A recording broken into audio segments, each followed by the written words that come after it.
एक ओंकार सतनाम करता पुरख निरभौ निर्वैर अकाल मूरत अजूनी सैभंग गुरप्रसाद जप आद सच जुगाद सच है भी सच नानक होसी भी सच।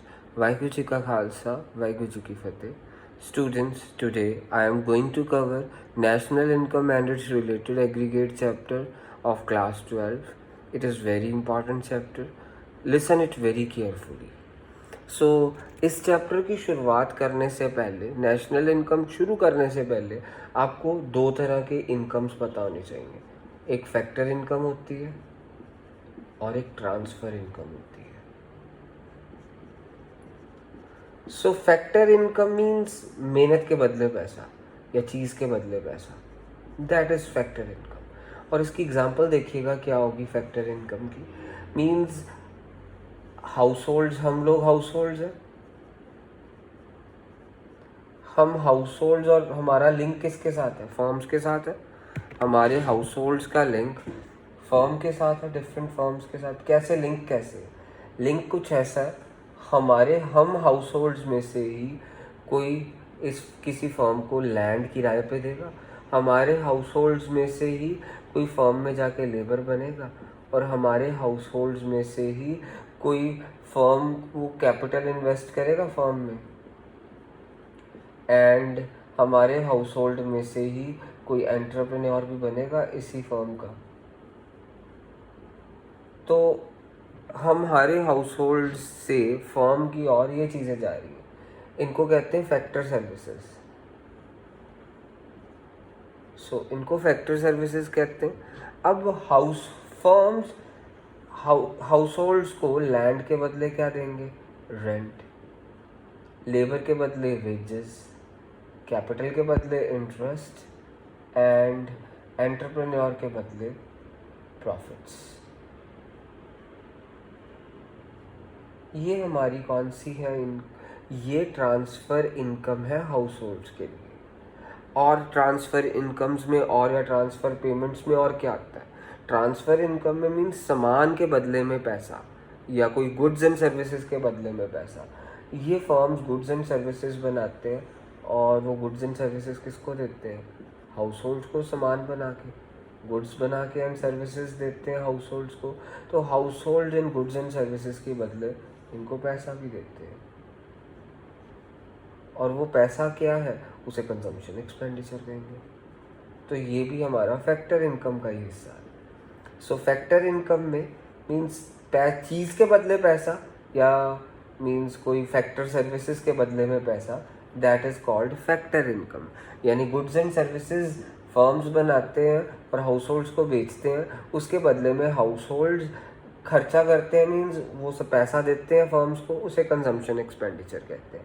हमारे हाउस होल्ड्स, हम लोग हाउस होल्ड्स हैं, हमारे हाउस होल्ड्स में से ही कोई फर्म खोलता है, मीन्स एंटरप्रेन्योर बनता है, हमारे हाउस होल्ड्स में से कोई पैसा फर्म्स में इन्वेस्ट करता है, हमारे हाउस होल्ड्स के बीच में से कोई लेबर बनेगा, एंड हमारे हाउस होल्ड्स में से कोई फर्म को लैंड किराए पे देगा। लैंड के बदले में रेंट मिलेगा, लेबर के बदले में वेजेस, कैपिटल के बदले में इंटरेस्ट, एंटरप्रेन्योर के बदले में प्रॉफिट। ये हमारे हो गए, ये फैक्टर इनकम्स है। मीन्स ये फैक्टर इनकम किसकी हो गई? हाउस होल्ड के लिए। और एक कंजम्पशन एक्सपेंडिचर फैक्टर इनकम किसके लिए होगी? फर्म के लिए। आप इस चीज़ को याद रखिएगा। और फिर ट्रांसफ़र इनकम, ये फैक्टर इनकम होती है bilateral payment. Bilateral payment means जो पेमेंट्स हमारी दो तरफा हो। लैंड के बदले में रेंट मिल रहा है, दो तरफा पेमेंट है, एक चीज़ दो, दूसरी चीज़ लो। और ट्रांसफ़र इनकम में क्या होता है? ये यूनिलेटरल पेमेंट होती है। मीन्स अब देखिए इसकी एग्जांपल क्या है।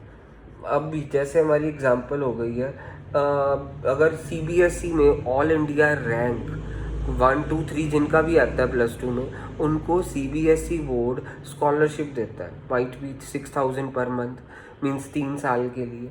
तो वो हमारी यूनिलेटरल पेमेंट हो गई है। मीन्स स्टूडेंट ने कोई गुड्स एंड सर्विसेज नहीं सीबीएसई को प्रोवाइड करे, बस फ्री में ही बस उसको पेमेंट मिल रही है, ये ट्रांसफ़र इनकम हो गई।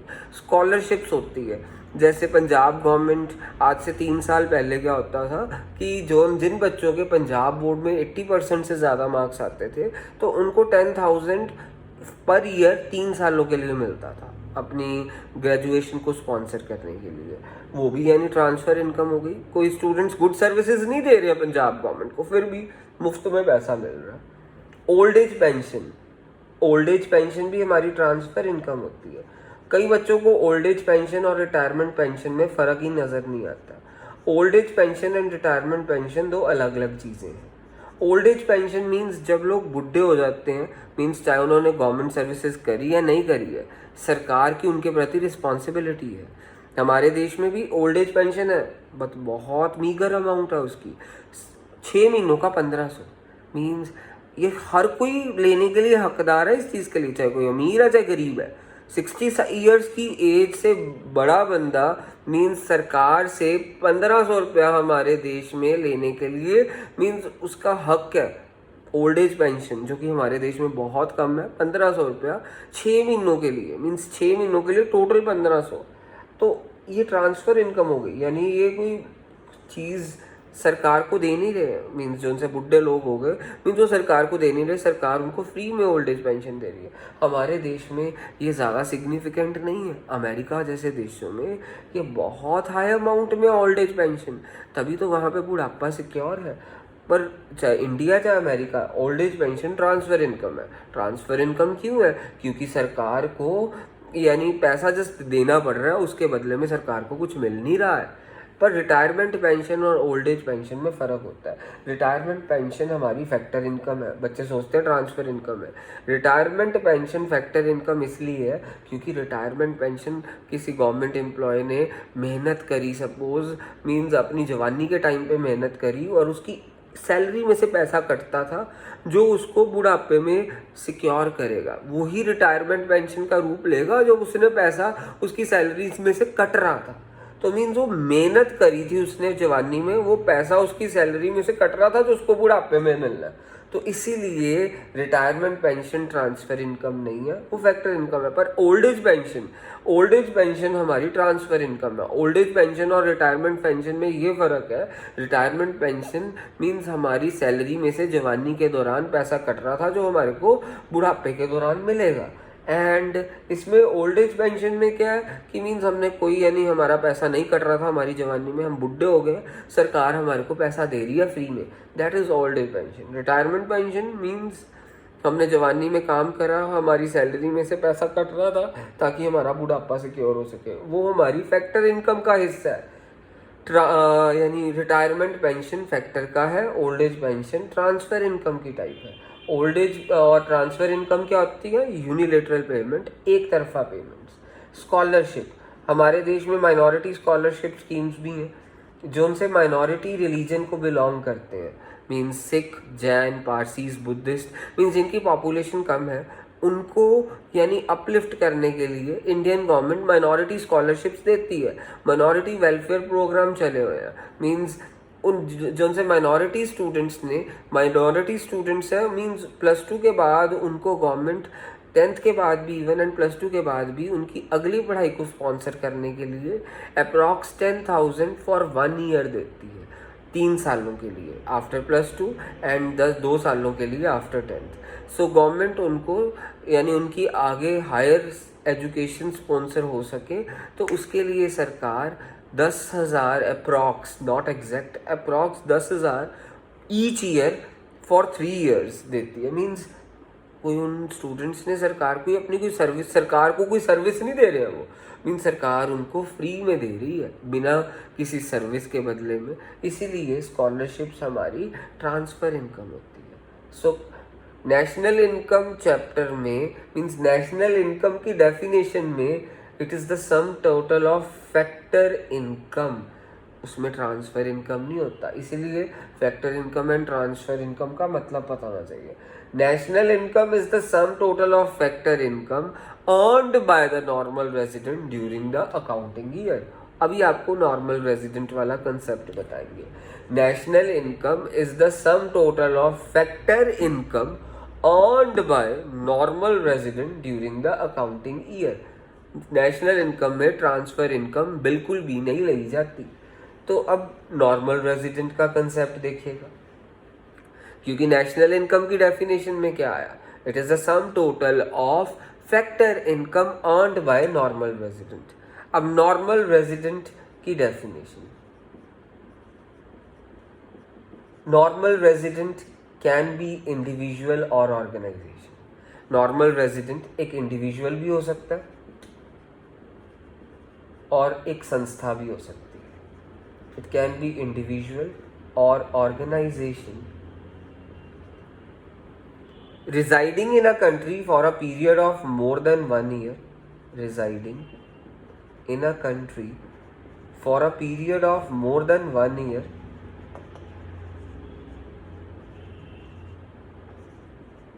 period of more than 1 year, and his or her economic interest lie in that country। ये लाइन लिखनी बहुत ज़रूरी है। एंड हिज और हर economic interest lie in that country,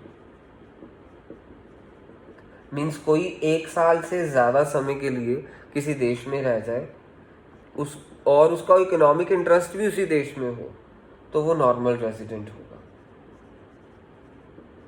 अब इसकी एग्जाम्पल क्या, बच्चों को ये कन्फ्यूजन हो जाती है कि नॉर्मल रेजिडेंट मीन्स जो सिटीजन है। सिटीजनशिप और नॉर्मल रेजिडेंटशिप में फ़र्क है। अब देखिए कोई सपोज हमारे देश में आपको पता ही है कि जौन से पाकिस्तान से कई हिंदूज़ एंड कई सिख्स हमारे कंट्री में आते हैं, शरण लेते हैं, मीन्स वो पाकिस्तान के सिटीजन हैं।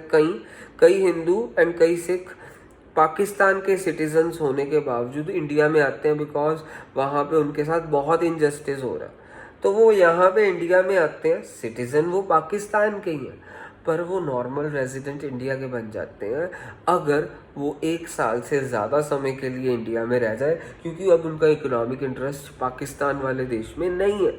उनका इकोनॉमिक इंटरेस्ट इंडिया में ही वापस आ चुका है, इंडिया की तरफ आ गया, चाहे वो सिटीज़न पाकिस्तान के रहेंगे। क्योंकि अब सीएए जब सिटीजनशिप अमेंडमेंट एक्ट पास होगा तब जाके उनको उम्मीद होगी कि हाँ अब वो पाकिस्तान के सिटीज़न नहीं रहेंगे, वो इंडिया के सिटीजनशिप ले सकते हैं। सीएए सिटीजनशिप अमेंडमेंट एक्ट से पहले मींस जोन से पाकिस्तान में हिंदू एंड सिख रह रहे हैं, मींस वो अगर इंडिया में आ जाए, जितना मर्जी उनका इनजस्टिस हो जाए, उनको इंडियन गवर्नमेंट इंडिया की रेजिडेंटशिप नहीं देती, सिटीजनशिप नहीं देती है। पर सीएए के बाद उनके पास अधिकार होगा, सीएए जब पास होगा तब उनके पास अधिकार होगा कि वो इंडिया की सिटीजनशिप के लिए अप्लाई कर सकते हैं, वरना नहीं कर सकते थे।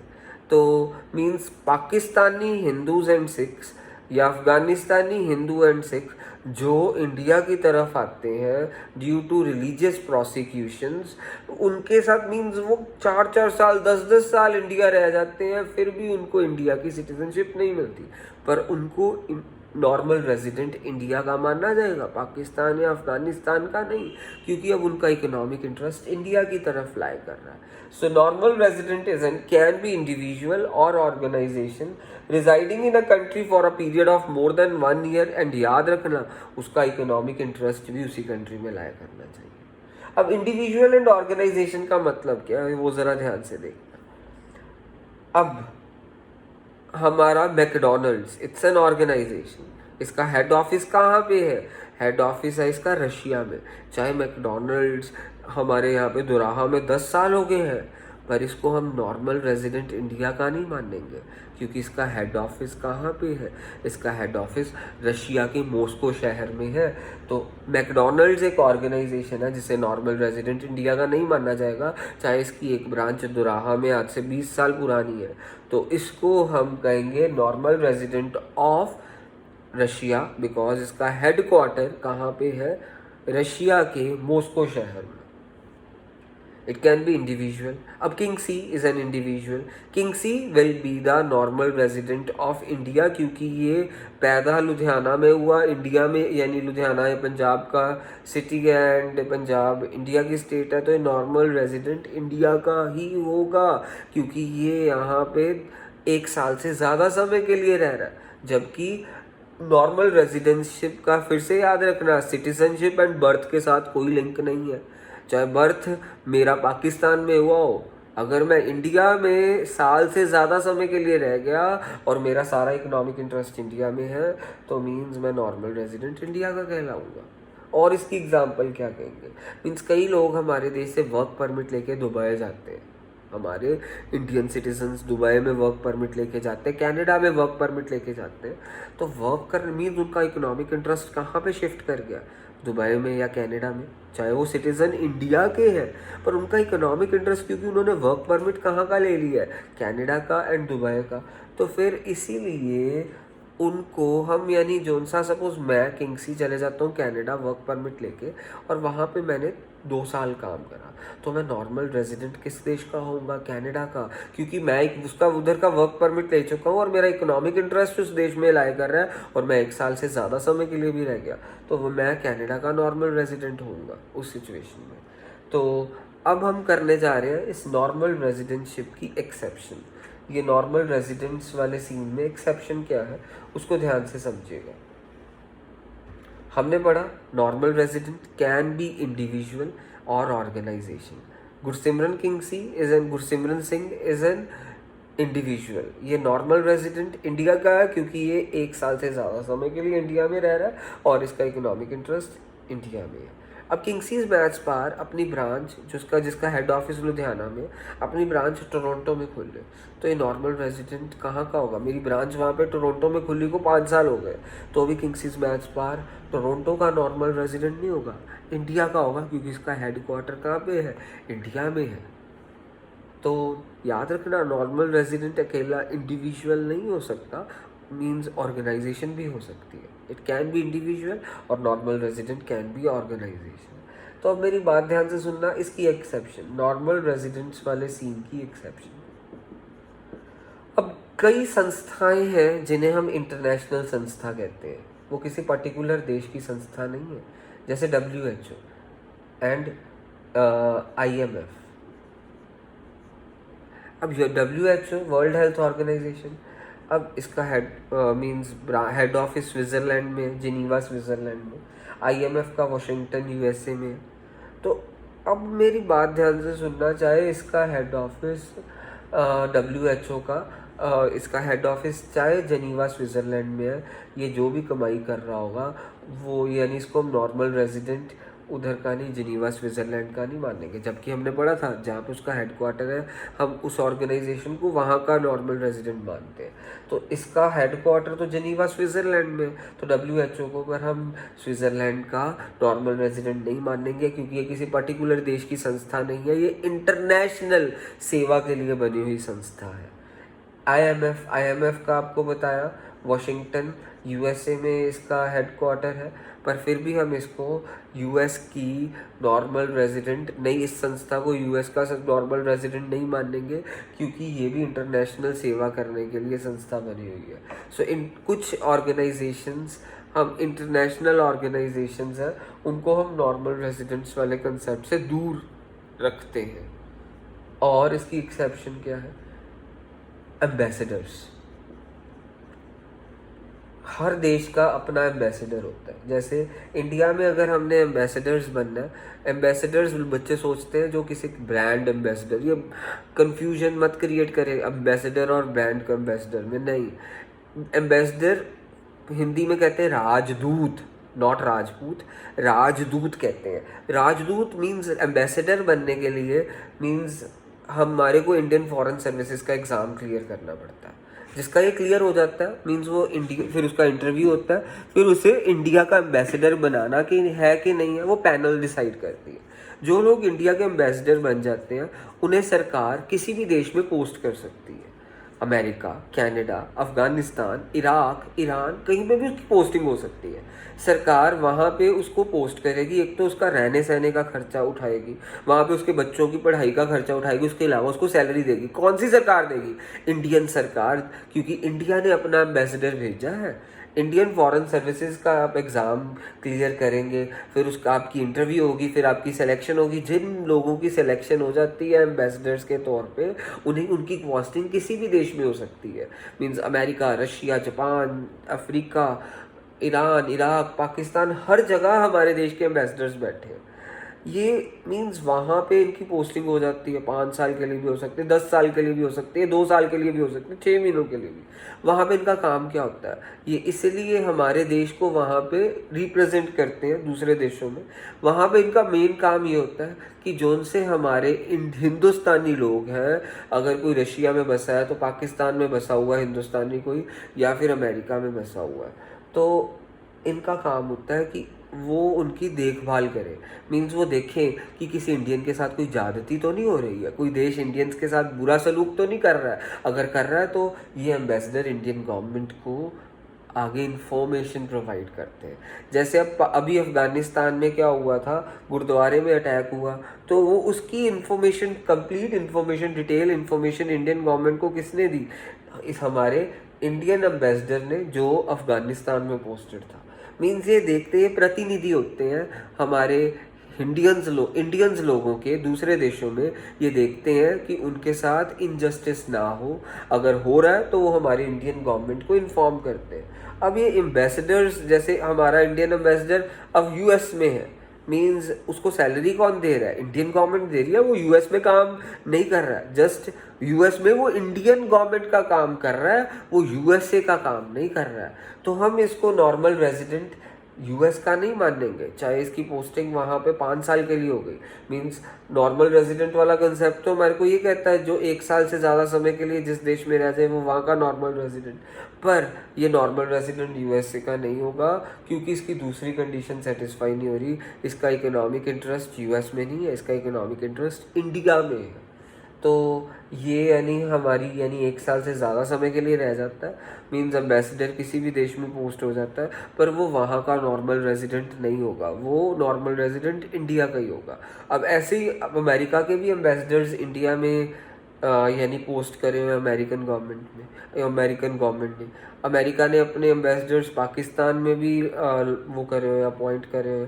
मीन्स अमेरिका को रिप्रेजेंट करने के लिए अमेरिकन बंदे पाकिस्तान में भी हैं, इंडिया में भी हैं, वो अमेरिका के एम्बेसडर्स हो गए।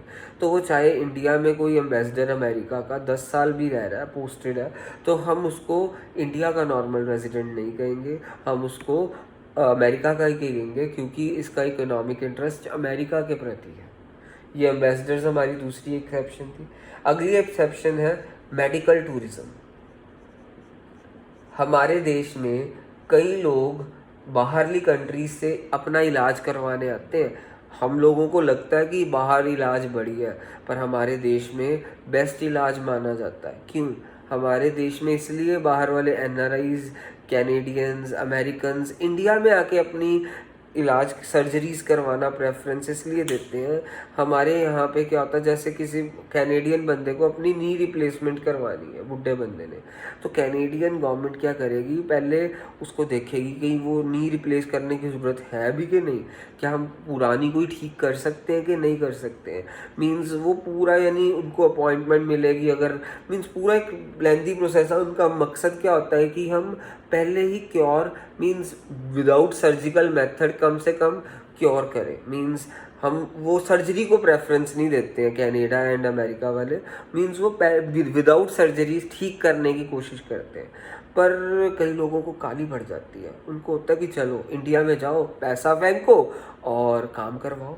तो वो मेडिकल टूरिज्म हो गया। मीन्स वो कनाडा अमेरिका से इलाज करवाना पसंद नहीं कर रहे हैं अमेरिकन एंड कैनेडियन लोग, वो इंडिया में आ रहे हैं क्योंकि उनको पता है और पैसे की, कैनेडियन और अमेरिकन पैसे की वैल्यू बहुत है, पैसा फेंकेंगे काम हो जाएगा। तो वो 2-2 साल, 3-3 साल यहाँ पे रुक जाते हैं अपने इलाज के लिए। तो 3 साल रुक गए, 4 साल रुक गए, तो भी वो नॉर्मल रेजिडेंट इंडिया के नहीं होंगे। वो नॉर्मल रेजिडेंट कहाँ के होंगे? वो नॉर्मल रेजिडेंट होंगे जिस देश में यानी उनका इकोनॉमिक इंटरेस्ट है। ठीक है, सो वो उनको हम नॉर्मल रेजिडेंट इंडिया का नहीं मानेंगे, क्योंकि उनका इकोनॉमिक इंटरेस्ट इंडिया में नहीं है, उनका जस्ट इंडिया की तरफ इंटरेस्ट है, अपनी सर्जरी करवाने का इंटरेस्ट है। मेडिकल टूरिज्म इसकी एक्सेप्शन है नॉर्मल रेजिडेंट की। अगली एक्सेप्शन है बॉर्डर वर्कर्स। हमारे देश के कई लोग, जब आप कभी वाघा बॉर्डर जाइएगा, तो अब जब आप वाघा बॉर्डर जाएंगे ना, तो बॉर्डर वर्कर्स की एक्सेप्शन आपको वहाँ से पता चल जाएगी। वाघा बॉर्डर में क्या है कि हमारे जैसे यहाँ पे इंडिया इस तरफ है और पाकिस्तान इस तरफ है। हमारे इंडियन वर्कर्स के खेत, कई इंडियन वर्कर्स के खेत पाकिस्तान की तरफ है। तो वो रोज़ यहाँ से यहाँ जाते हैं, यहाँ पे खेती बाड़ी करते हैं, सामान बनाते हैं और वो पाकिस्तान में ही बेच देते हैं, फिर शाम को इंडिया में वापस आ जाते हैं। तो वर्क कहाँ पे कर रहे हैं वो? पाकिस्तान में। रह कहाँ पे रहे हैं? इंडिया में। तो ये बॉर्डर वर्कर्स पाकिस्तान के नॉर्मल रेजिडेंट नहीं होंगे, वो इंडिया के ही होंगे, क्योंकि बॉर्डर वर्कर्स को हम वहाँ का नॉर्मल रेजिडेंट मानते हैं जहाँ पे वो रह रहे हैं, ना कि वो जहाँ पे काम कर रहे हैं। याद रखना, हमारे ये जैसे इंडिया पाकिस्तान की फेंसिंग है, हमारे इंडियन वर्कर्स के कईयों के पास बने हुए हैं जो रोज़ पाकिस्तान की तरफ जाते हैं, अपने खेतों में फसल वगैरह उगाते हैं, क्योंकि कई इंडियन लोगों के खेत यहाँ पे रह गए थे। फिर वहाँ पे फसल उगाने के बाद मीन्स रोज़ काम करने के बाद इंडिया वापस आते हैं और अपना सारा कुछ प्रोड्यूस वगैरह इसी तरफ पाकिस्तान की तरफ ही बेचते हैं। पर वो नॉर्मल रेजिडेंट इंडिया के होंगे क्योंकि वो इंडिया में रह रहे हैं, वो जस्ट पाकिस्तान में वर्क करने के लिए जा रहे हैं। वो border workers are consider normal resident of that country in which they are living, not in the country where they are working. ये आप याद रखिएगा। और यानी हमारी ये एक्सेप्शन हो गई है। और एक और एक्सेप्शन है हमारी, शिपिंग वेसल के crew members of shipping vessels. अब नेवी में जो उनसे लोग होते हैं या फिर जो एक्सपोर्ट इंपोर्ट का काम करते हैं, ये मर्चेंट नेवी वाले ना, ये शिप्स मर्चेंट नेवी वाले लोग मीन्स ये शिप्स में जाते हैं और वो शिप 6-6 महीने इंडिया वापस ही नहीं आती है। मीन्स एम्स्टर्डम के पोर्ट में वो अगर कई बारी साल 2-2 साल मीन्स 15 महीने भी वहाँ पे खड़ी रह जाती है शिप। तो ये शिपिंग वेसल वाले, फिर ये अगर एम्स्टर्डम जर्मनी की शायद एक सिटी है, सपोज इंडिया का शिपिंग वेसल है और उसने जैसे एक्सपोर्ट इंपोर्ट के लिए सामान लेके जाना था एम्स्टर्डम में, और ये जो उनका शिप है वो रुक गई एम्स्टर्डम में 15 महीने के लिए, और ये जो उनसे क्रू मेंबर्स होते हैं वो सारे शिप के अंदर ही रहते हैं, उनके कमरे रूम्स वगैरह बहुत अच्छे बने होते हैं। अब ये 15 महीनों के लिए तो एम्स्टर्डम के शोर में रह गए, तो फिर क्या ही हम इनको एम्स्टर्डम के नॉर्मल रेजिडेंट मानेंगे? नहीं, हम इनको इंडिया के ही मानेंगे, क्योंकि इनकी फैमिली तो इंडिया में है। ये बेसिकली अपनी इंडियन फैमिली के लिए काम करने गए हैं। मीन्स वहाँ पे काम नहीं कर सकते एम्स्टर्डम में ना, वहाँ पे बस जस्ट ये शिप लेके गए हैं, सामान लोड अनलोड करेंगे, वो जो उनका टास्क है। पर हम इनको नॉर्मल रेजिडेंट इंडिया का ही मानेंगे। हमारी इंडियन शिपिंग कंपनी में इंडियन एम्प्लॉयज़ को क्रू मेंबर बनाया हुआ है, तो वो क्रू मेंबर्स जाते हैं जैसे शिप लेके एम्स्टर्डम चले गए, यूएस चले गए, और उनका ये शिपिंग वेसल्स साल 2-2 साल वहीं उन कंट्रीज़ के पोर्ट पे खड़ा रह जाता है। तो वो भी यानी जो उनसे क्रू मेंबर्स हैं वो भी वहीं पे रुक जाते हैं, मींस ये शिप के अंदर ही रहते हैं। तो हम इनको नॉर्मल रेजिडेंट अमेरिका का या एम्स्टर्डम का नहीं, इंडिया का ही मान लेंगे। तो चाहे ये एम्स्टर्डम में 1 साल से ज़्यादा समय के लिए इनका शिप क्यों ना रुक गया हो, तो इनको हम इंडिया का ही नॉर्मल रेजिडेंट मान लेंगे।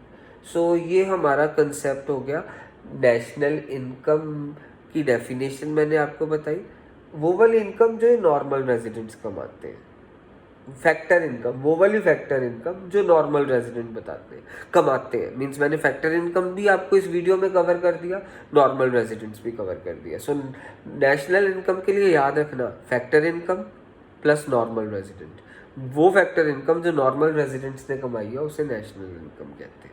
सो अब हम अगला टॉपिक डिस्कस करने वाले, डोमेस्टिक टेरिटरी। सो डोमेस्टिक टेरिटरी वाला टॉपिक ध्यान से देखिएगा। हमारी डोमेस्टिक टेरिटरी में क्या क्या आता है इसको ध्यान से देखना। डोमेस्टिक टेरिटरी में इंडिया के मैप के अंदर जितना रीजन है वो सारा लैंड, मैप मेरी थोड़ी ड्राइंग बहुत गंदी है, सो ये सारा map domestic territory of India ये आता है। समुंदर में भी हमारी डोमेस्टिक टेरिटरी है 12 नॉटिकल माइल्स तक। डोमेस्टिक टेरिटरी में पहली चीज़ क्या है, मैप के अंडर वाला सारा एरिया। दूसरी चीज़ हमारी डोमेस्टिक टेरिटरी में आती है समुंदर। हमारा डोमेस्टिक टेरिटरी है कहाँ तक का, 12 नॉटिकल माइल्स, ये नॉटिकल माइल्स हमारी एक यूनिट है डिस्टेंस की, बिगर यूनिट है, ये किलोमीटर्स में इसका रिलेशनशिप आप ढूंढ सकते हैं, गूगल सर्च कर लीजिएगा। उसके बाद हमारे देश की हर कंट्री में एम्बेसी है, पाकिस्तान में भी है, चाइना में भी है, इधर रशिया में भी है, अमेरिका में भी है, ये भी हमारी डोमेस्टिक टेरिटरी में आती है, एम्बेसीज लोकेटेड अब्रोड। उसके अलावा मिलिट्री एस्टेब्लिशमेंट, 4 चीज़ें आती हैं हमारी डोमेस्टिक टेरिटरी में।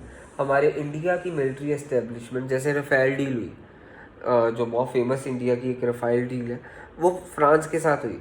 तो फ्रांस ने ट्रेनिंग देनी थी हमारे इंडियन आर्मी को कि रफ़ेल चलानी, इंडियन एयरफोर्स को, सॉरी, फ्रांस ने हमारे इंडियन एयरफोर्स को ट्रेनिंग देनी थी रफ़ेल, जो उनसे रफ़ेल नाम के वो है ना पायलट जेट प्लेन्स हैं, कि उनको चलाना कैसे है। वो ट्रेनिंग उनको कहाँ पे मिलनी थी? फ्रांस में।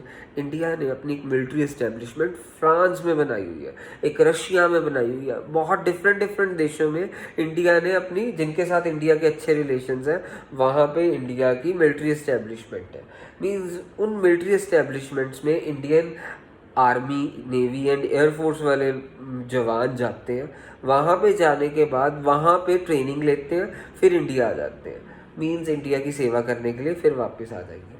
मीन्स वो मिलिट्री एस्टेब्लिशमेंट जो हमारे देश की बाहरली कंट्रीज़ में सिचुएटेड है, उसे भी हम डोमेस्टिक टेरिटरी ही कहते हैं, मिलिट्री एस्टेब्लिशमेंट्स। सो आप याद रखिएगा, डोमेस्टिक टेरिटरी में 4 चीज़ें आती हैं। Area with in the political boundary, समुंदर में 12 नॉटिकल माइल्स तक का हिस्सा, एंड हमारे देश की अलग अलग विभिन्न देशों में एम्बेसी है, वो एम्बेसी भी हमारी डोमेस्टिक टेरिटरी में आती है। एंड एक और चीज़ आती है मिलिट्री एस्टेब्लिशमेंट्स। हमारे देश की जैसे कि रशिया में मिलिट्री एस्टेब्लिशमेंट है, जहाँ पे हमारे इंडियन जवान जाते हैं, Indian air force, navy and army के, वहाँ पे प्रैक्टिस करते हैं, ट्रेनिंग लेते हैं, फिर इंडिया में सेवा करने के लिए भारत माता की वापस आ जाते हैं। तो वो मिलिट्री एस्टेब्लिशमेंट्स भी हमारी डोमेस्टिक टेरिटरी में आती हैं। ये 4 चीज़ें हमारी डोमेस्टिक टेरिटरी में आती हैं। बाकी नेशनल इनकम को कवर करने के लिए आप नेक्स्ट वीडियो को ज़रूर देखिएगा।